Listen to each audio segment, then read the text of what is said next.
Some teams are absolutely dreadful at football, as in there is nothing that you can do to possibly recover how bad these sides are. But if you look a little bit beyond the surface, they do have some fairly decent players to them, and it currently looks like Leeds United are attempting to complete one of those deals.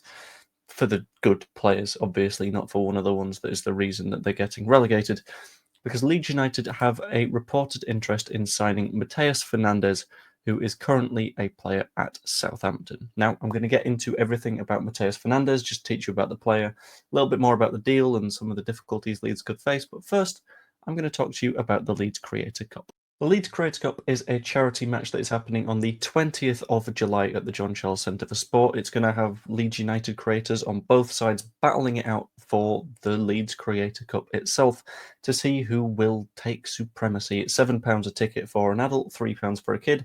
And if you get your tickets before the 31st of May, you will be entered into a prize draw for a... 1 second.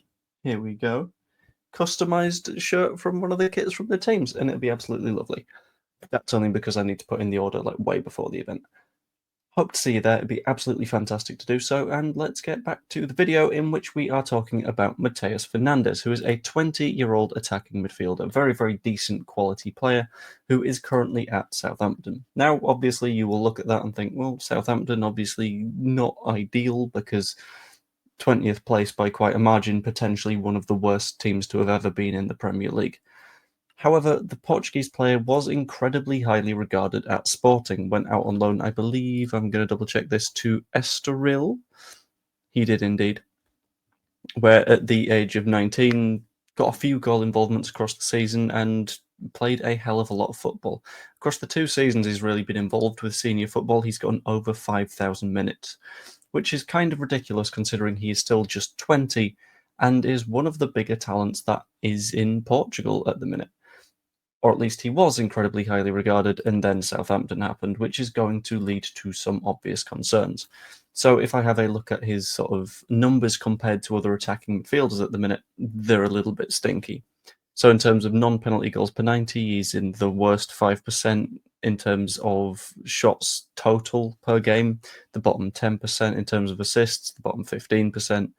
Those aren't particularly great numbers compared to other attacking midfielders and wingers. If I switch it over to compared to just sort of general midfielders, he becomes more towards the average.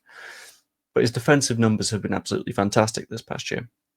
In terms of tackles, top 2%, interceptions, top 4%, top 11% for blocks, that kind of thing. And for me, that shows a pattern of someone that is primarily involved in a team that does a lot of defending rather than a team that is able to attack more, which is definitely the case for Southampton because I watched them play against Everton and they were made to look like a Sunday League team.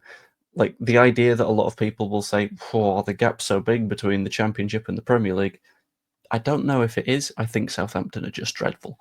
But moving on from that, you need to keep in mind that there will be these obvious concerns. However, he did have the highest goal involvements in the Southampton squad last season. He matched Paul Onuachu with 5, Mateus Fernandes getting 2 goals, 3 assists, Onuachu getting 4 goals, 1 assist, which is a pretty damn impressive place to be for someone that is a midfielder.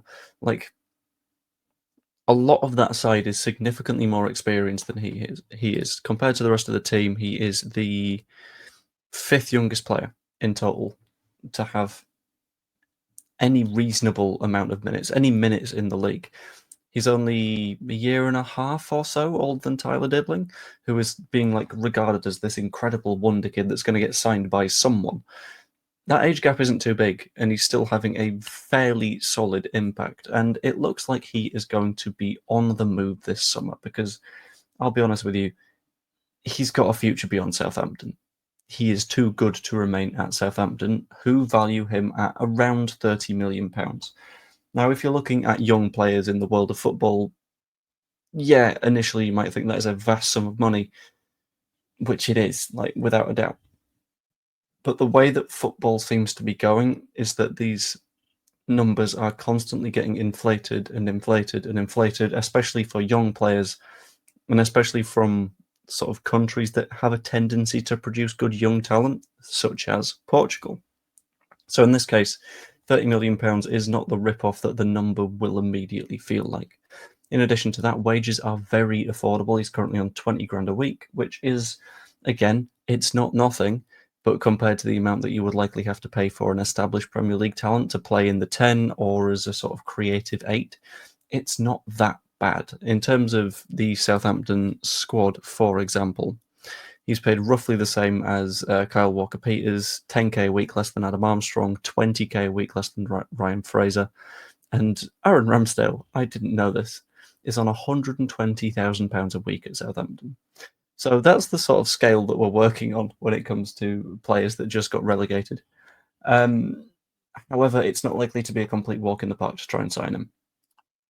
It seems like Aston Villa also have an interest in signing Mateus Fernandes, and for me, I'm seeing this as a good sign rather than a bad sign, mainly because Mateus Fernandes is a very, very good player, and we know that, but it's sort of...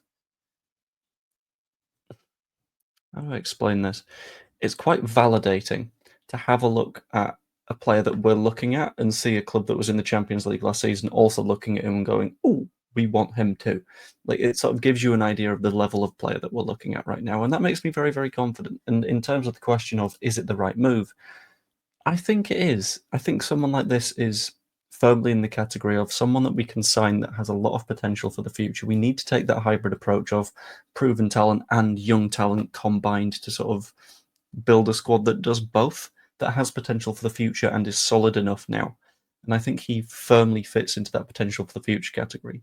On the battle against Villa, there is a fairly strong argument that he might just choose Villa for European football, but at the same time, I don't see him immediately getting in at Villa. I think he'll struggle for minutes, and I think we can make a far stronger argument for him at Leeds United, because he's more likely to get into our side, because he's more likely to get plenty of minutes, more likely to continue to develop, and if things go wrong, he can likely just find a move again, which is a sort of depressing thing to think about, but it will make sense from his point of view, I believe.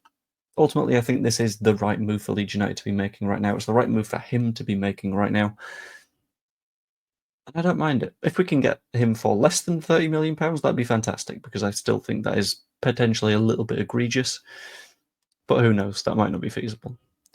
Either way, that is, as always, just what I think. Let me know what you think in the comments down below. Like the video if you enjoyed it as well. Subscribe if you haven't yet. For every subscriber I have at the end of the day on the Creator Cup day, I'm going to donate 1p to Prostate Cancer UK. So at the moment, that would be, I think, just over 60 quid. But you can cost me even more money and send it to a good cause, which would be fantastic. You can also become a channel member, £2.99 a month, and you get videos like this early, which is lovely jubbly. Anyway, hope you enjoyed the video, and I will see you later. Toodaloo.